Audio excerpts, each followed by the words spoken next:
Ежегодно конкурс профессионального мастерства собирает лучших учителей и представителей педагогической общественности со всех канtonов республики. Приветствуя конкурсантов, министр образования республики Елена Хардикова отметила, что все участники уже победители, поскольку они выиграли этапы в своих муниципалитетах.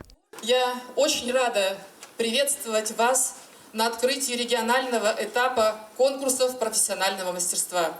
Сегодня этот конкурс, в этом году этот конкурс приобретает особое значение.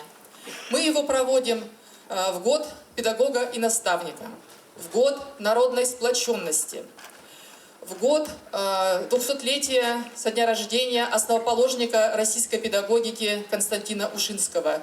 И этот праздник педагогического мастерства, он будет незабываем. Я в этом глубоко уверена, потому что творить этот праздник будете предстоящую ближайшую неделю именно вы, мастера педагогического труда.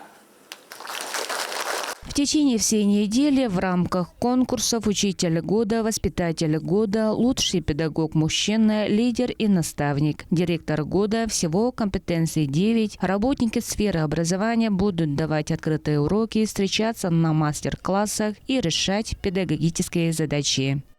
Очень рада, что именно в этом году выпала честь, так как по указу президента этот год является именно годом педагога и наставника.